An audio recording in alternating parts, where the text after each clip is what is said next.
La base es esta. ¿Hay alguna forma de que una devaluación como la que se planifica desemboque en otra cosa que lo que estamos viendo en los informes? Mira, yo soy investigador del CONICET. La verdad es que hace muchos años que venimos siempre investigando distintas cuestiones sobre la economía argentina y latinoamericana y examinando experiencias al respecto. Ha habido en América Latina, lamentablemente, un montón de episodios de fuertes devaluaciones bruscas en los 80, en los 90, en varios países de la región. No hay un solo caso, ni uno solo, en donde la devaluación del tipo de cambio oficial, que es lo que están planteando casi todos los economistas que hemos visto de Cambiemos, no haya impactado muy fuerte en general en el índice de precios, pero en particular en un grupo muy específico de bienes de esa canasta, que son los alimentos que consumen los sectores populares. Capaz que el equipo de economistas de Cambiemos está pensando que para una clase social de muy altos ingresos, que consume servicios, que son cosas que no están tan atadas al dólar, puede ser que no les afecte, pero para el 90% de la sociedad en la cual su canasta de consumo, el tema de combustible, medicamentos, alimentos, tiene un peso importante, bueno, todos esos productos se modifican pari passu con el tipo de cambio. ¿Te puedo hacer una pregunta? Porque sí, es verdad un dato que está dando vueltas y me parece que ha sido tomado en el debate también con trampa y me parece que estaría bueno como desarmarlo. Y es que es cierto lo que dice Macri, que durante estos 12 años el dólar pasó de 3, no a 15, sino a 9.50. Eso es absolutamente verdad. Lo que habría que agregar ahí es que en el medio hubo 12 años, cada año paritarias de un promedio de 30%, y no es lo mismo que de un día para el otro pasar de 9 a 20.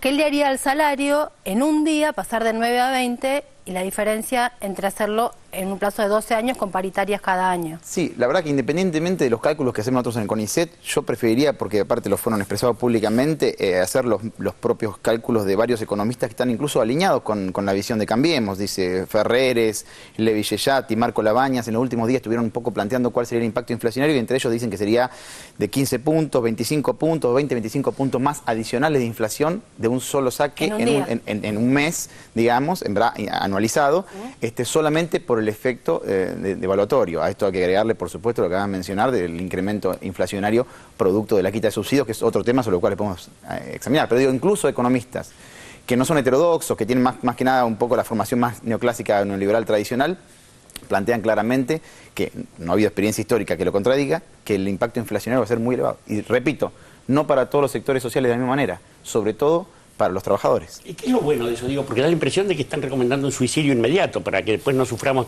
tanto tiempo, no entiendo.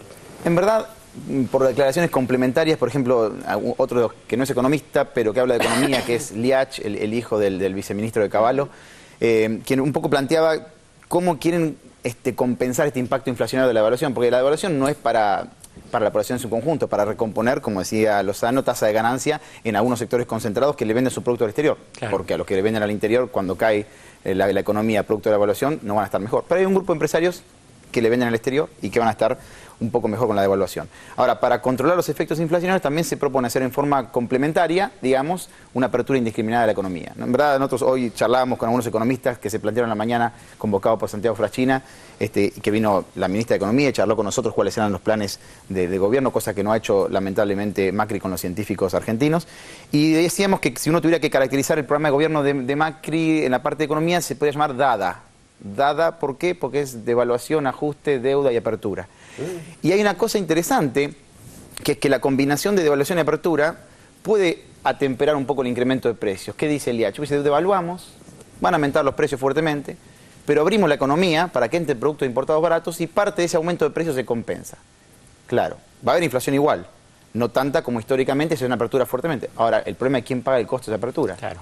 Las economías regionales y las industrias argentinas. En verdad, hay un montón de contradicciones que después podemos discutir respecto a los dos principales objetivos que menciona Cambiemos respecto de su política económica, que es crecer y bajar la inflación. Bueno, si devaluamos no va a bajar la inflación.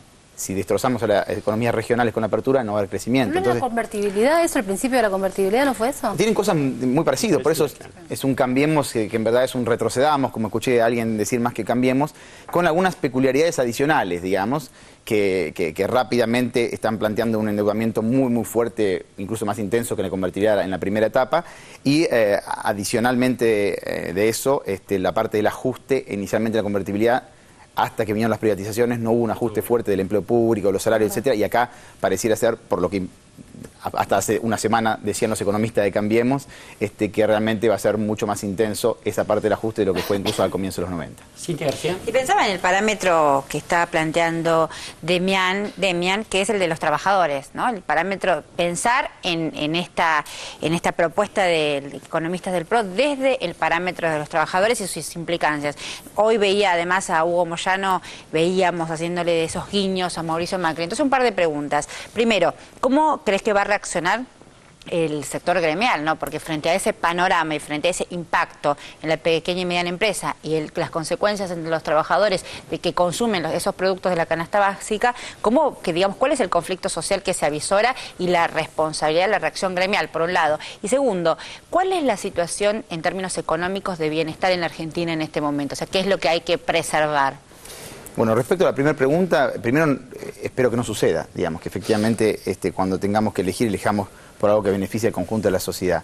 En el extraño caso, digamos, que así sucediese, yo creo que va a ser un punto de reunificación, digamos, que las diferencias que tengan ahora los distintos espacios sindicales enfrente a un proceso de ajuste, caída de salarios, achicamiento del sector público, de la demanda agregada y consecuentemente pérdida del empleo y el poder adquisitivo de los trabajadores, eso va a ser un espacio de reunificación y aquellos líderes sindicales que no puedan comprenderlo verán mermada su capacidad de poder sostenerse en ese lugar. Yo espero, y primero de vuelta... Eso es conflicto social directo. Sí, es conflicto social, pero nuevamente, digamos, a mí me parece igual difícil que la sociedad vaya a elegir ese tipo de camino. Digamos, que el problema es un problema de información, que cuando uno en la sociedad tiene información de todas estas cosas que estamos discutiendo, que estaban ocultas y que de pronto salen a la luz y ahora se quisieron ocultar de vuelta, si las discutimos, si las charlamos, no hay posibilidad de que un país que tiene mayoría de trabajadores elija un programa que es de evaluación, ajuste, deuda y apertura. Es imposible. ¿Y sobre la situación de bienestar actual? Bueno, el bienestar actual en Argentina, según los indicadores del índice de CEN, que es un premio Nobel de Economía, es el más alto de la historia. Argentina tiene hoy el nivel de bienestar más alto de su historia desde que hay estadísticas. Capaz que hay estadísticas al respecto en 1974. O sea, en este momento estamos en la situación de bienestar más alta de la historia desde que hay estadísticas. Desde que hay estadísticas, digamos, probablemente quizá en alguna década del 50, donde una distribución de ingresos fue muy a favor de los trabajadores, capaz que no había estadísticas de bienestar y puede ser que haya sido más elevado, pero de que hay estadísticas al respecto, hoy tenemos el mayor nivel de bienestar. Cuando hay un nivel de bienestar muy elevado, tiene sus beneficios, pero también tiene algunos costos, como por ejemplo algunas cosas que se quieren hacer ver como crisis y que en verdad son productos de ese nivel de bienestar elevado. Por ejemplo, que la gente compre productos importados, que demanden dólares y que empiece entonces a haber una discusión de qué tenemos que hacer para que no se fuguen los dólares que tenemos.